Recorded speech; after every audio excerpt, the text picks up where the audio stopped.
Vamos orar? Se você puder, feche os teus olhos e vamos falar com o Senhor. Aleluia. Senhor meu Deus e meu Pai, nós nos colocamos na Tua presença nesse dia e Te agradecemos, Senhor, por mais um momento de oração. Como é bom estarmos aqui, Senhor, neste culto online, neste momento de comunhão com os irmãos. Oh, meu Deus, eu creio, Pai, que o Senhor tem coisas grandes para nós, mas para isso precisamos abandonar o pecado, abandonar o nosso passado e darmos um passo em direção ao Senhor. Por isso, ó Deus, eu intercedo agora por este irmão e por esta irmã. Ó Senhor, eu creio que o Senhor tem uma obra maravilhosa.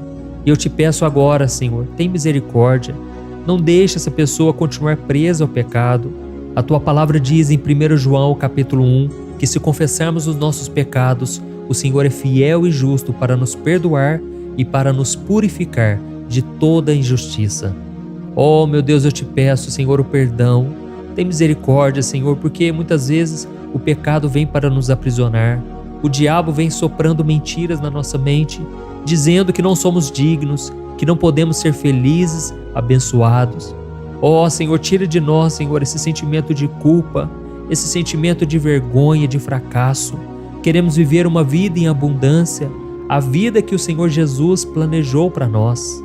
E assim como aquela mulher pega em adultério, Senhor, nós temos pecados, talvez diferentes do dela, mas Senhor, todos nós merecíamos a condenação.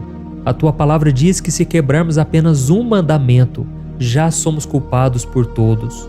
Por isso, Senhor, cremos que é somente o sangue de Jesus que pode nos perdoar e nos salvar. Nós sabemos que não há nada de bom que possamos fazer que venha apagar os nossos pecados, mas somente o sangue do Cordeiro, do Filho de Deus que morreu para nos salvar. Ele se fez maldição por nós e hoje, meu Pai, nós temos o privilégio de sermos chamados Teus filhos e termos o perdão e a salvação em Jesus. Por isso, Pai, sonda o nosso coração e nos ajude a não cairmos em tentação, que a gente não seja hipócrita, mas que a gente viva uma vida de transparência contigo e com as pessoas.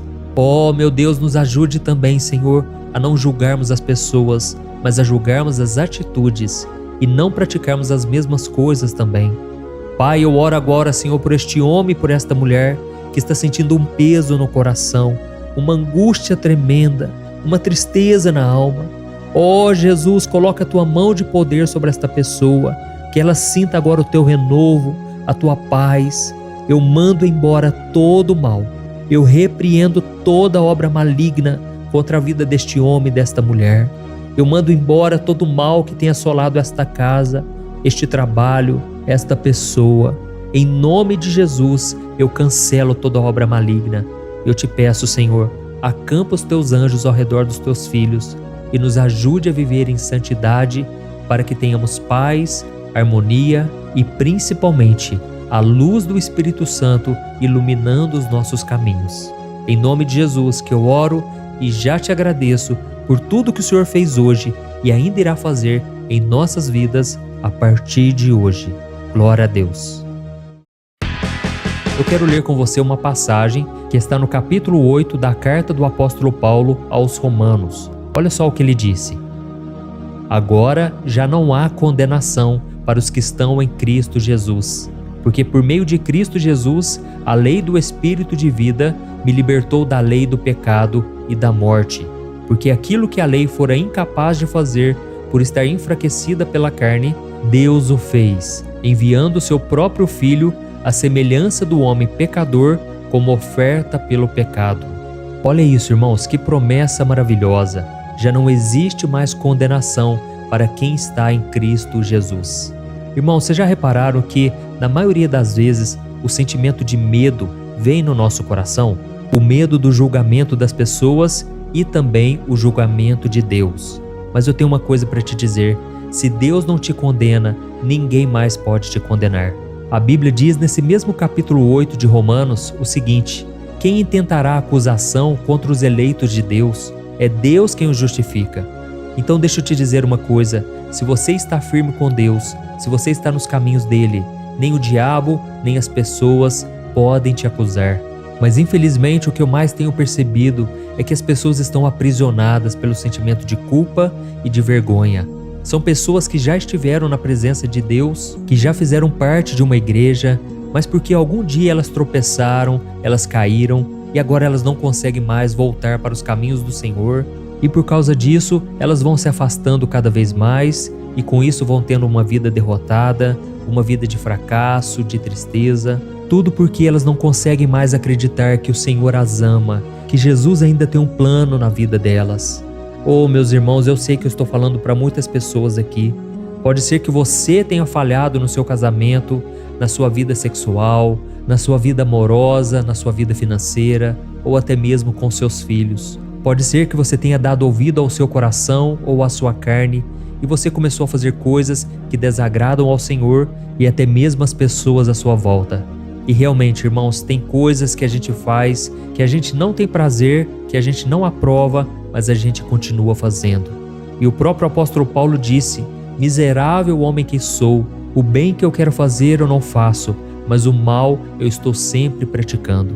Oh, meus amados irmãos, o único que pode mudar esse coração teimoso, desobediente, é o Espírito Santo de Deus. Porque nós, na nossa própria força, na nossa boa vontade, a gente não consegue vencer o pecado. E é por isso que quando você peca, você não tem que se afastar de Deus, você tem que se aproximar dele ainda mais, porque a única forma de você vencer o pecado é através de um relacionamento com Deus, por meio da oração e por meio da palavra que santifica. Porque você precisa entender uma coisa: o mundo em que nós estamos, irmãos, é um mundo corrompido pelo pecado. O mundo é dominado por Satanás. Jesus disse que o príncipe deste mundo é Satanás. E tudo o que ele faz é para destruir a obra-prima de Deus, que somos nós.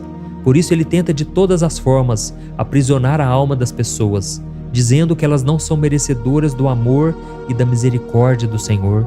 Ele faz de tudo para que você não seja feliz, para que você não viva uma vida em abundância, e para isso ele te aprisiona no pecado, na culpa, na vergonha. Mas é por isso que eu senti no meu coração de falar isso com você hoje. Não há mais condenação para quem está em Cristo Jesus.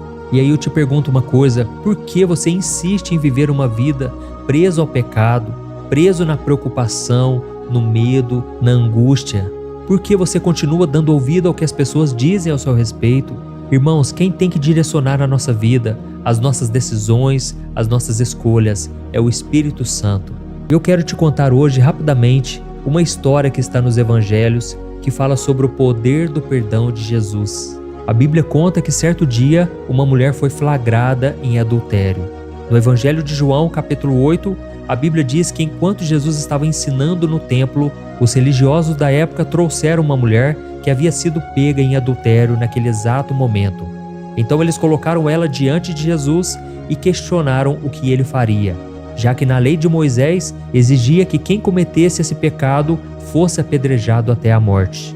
E Jesus, já sabendo que eles estavam armando uma cilada para ele se inclinou no chão e começou a escrever. E quando os acusadores começaram a pressioná-lo, Jesus se levantou e ele disse aquela frase que todos nós conhecemos: se algum de vocês estiver sem pecado, seja o primeiro a tirar pedra nela. Então, ele voltou a escrever no chão. Então, naquele momento, os acusadores daquela mulher não tiveram reação, não tiveram argumentos, porque eles sabiam que eles também tinham pecados. E então foram abandonando as suas pedras, foram embora um a um.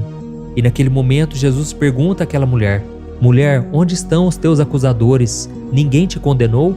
E ela respondeu: ninguém, Senhor. Então ele declarou: eu também não te condeno. Vá e agora abandone a sua vida de pecado. Irmãos, essa história da mulher flagrada em adultério, ela revela muito a misericórdia e o amor de Jesus, principalmente por aqueles que se acham indignos, pecadores e acham que já estão condenados e estão preparados para irem para o inferno.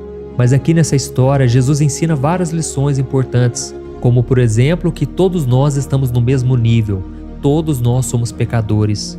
E aí a pergunta que fica é: o que nós vamos fazer depois de cometermos o pecado? Eu não estou dizendo aqui se você vai cometer ou não, mas sim quando cometer, o que você irá fazer? Irmãos, a Bíblia fala sobre Pedro e Judas. Os dois eram discípulos de Jesus, os dois conviveram com Jesus por 3 anos e da mesma forma os dois negaram a Jesus. O discípulo Pedro negou a Jesus 3 vezes e o discípulo Judas traiu Jesus por 30 moedas de prata. Só que a diferença é que quando Pedro negou a Cristo 3 vezes, ele olhou para Jesus e se arrependeu profundamente.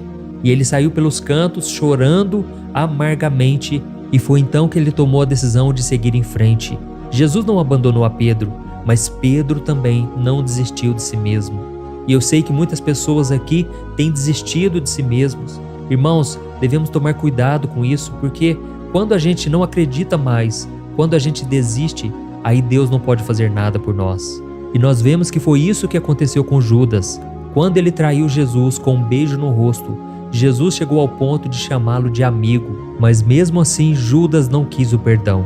Ele renunciou tudo o que ele tinha aprendido, ele não quis se arrepender e por isso ele acabou destruindo a sua vida e ele não foi salvo. Irmãos, saibam de uma coisa: Deus é misericordioso, Deus deseja que todos busquem o arrependimento, mas Deus também respeita a nossa decisão, o nosso livre-arbítrio. E no caso daquela mulher pega em adultério, Jesus encontrou no coração dela o arrependimento. Ele sabia que aquela mulher talvez estivesse naquela condição por vários outros fatores, mas ela não ficou tentando se justificar. Ela se arrependeu e então Jesus falou: mulher, eu também não te condeno. Porque Jesus sabia que em breve ele derramaria do seu próprio sangue ali na cruz para perdoar aquela mulher e todos aqueles que se arrependerem profundamente. Amém? Então esse é o amor de Deus, irmãos. Um amor que não tem pedra nas mãos, que não nos julga, mas que demonstra misericórdia, principalmente no momento em que nós achamos em que nós estamos totalmente perdidos. E é por isso que precisamos ter muito cuidado ao julgar as outras pessoas, porque só Deus conhece o coração de alguém. Você pode julgar aquela atitude, mas você nunca pode julgar uma pessoa, porque Deus conhece o íntimo e é somente Ele que pode demonstrar misericórdia. E eu falo isso porque é muito fácil apontar o pecado dos outros e nos considerarmos melhores do que eles. Mas nós devemos lembrar que nós também somos pecadores e é somente a graça e a misericórdia de Deus que pode nos salvar. Amém? Então, se você tem pecado, se você tem se afastado do Senhor, deixe para trás a sua vida de pecado e siga em frente. E assim como Jesus encorajou aquela mulher a abandonar a sua vida de pecado, Ele também está te dizendo isso hoje. Não dê ouvidos ao que Satanás está te dizendo, porque Jesus é aquele que te perdoa, mas você precisa caminhar com Ele. Amém?